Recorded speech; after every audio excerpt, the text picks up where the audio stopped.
If I were Meghan Markle and Prince Harry, I would now be very worried about the news that is coming out of royal circles, and let me explain the reasons why. Hi, good morning, Neil Sean here in the very heart of London. Thank you for joining me today. Nice to see you, and thank you also for your very kind comments on that wonderful memory of Judy Garland, yes, and also for those that commented on about how Wimbledon is going woke. It was ridiculous, isn't it? I don't know about you, but Wimbledon, I just kind of look at all of them and think they're all such dedicated hard workers. You don't get to the world's #1 court, do you, without all that dedication and hard work?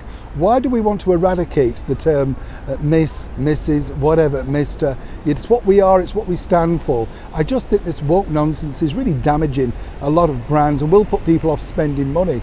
But as ever, back to your breaking royal story. Now, I don't know if you saw this particular story which has broken out of London. It's all about how Prince Andrew was hoping to make a return to royal duties by the Order of the Garter. This is a ceremony that takes place inside castle walls at Windsor Castle. And what's interesting here is a lot of people saying, oh, well, you know, he just wanted to start again, make a move. Of course he does. You know, he must be bored now. He's had a long period away from royal life. And it must have been very hard for him not to be involved in, of course, his mother's celebration of her Platinum Jubilee. And as we can see, our 96-year-old monarch is trying her very best to redefine a role for him, as we've told you before. Now, what's interesting is a story that's emerged is really just how powerful Prince William is. And let me explain. It was apparently a late night call from Prince William and Prince Charles to our gracious Majesty the Queen to basically offer some sage advice. Now, don't believe what you read in the print media. It wasn't "it's either him or me." Nice dramatic twist, but it wasn't the case. What they were concerned about was how it would look publicly to the image of the monarchy. And this really is where it refers back to Prince Harry and Meghan Markle, because what we can tell you first, an exclusive here on the show, is Prince Charles, it does appear, was wanting to relent. He's a kind, gentle soul, believe it or not, and wanted to sort of see publicly if they could make amends, particularly with the world's press on them.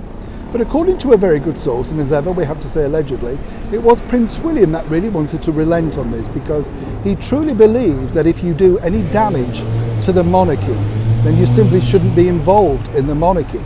Now, we've seen how he sort of cut his sword, shall we say, with, of course, Prince Andrew, which must hurt. But let's not forget that Prince William is the future of the monarchy. He's the one taking it through the 21st century.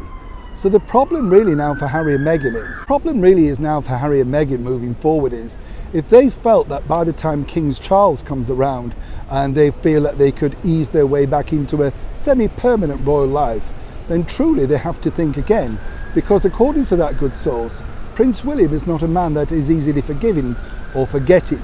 Now, while I'm sure he loves his younger brother, he will know the mistakes and the problems that he's now brought to the monarchy's table.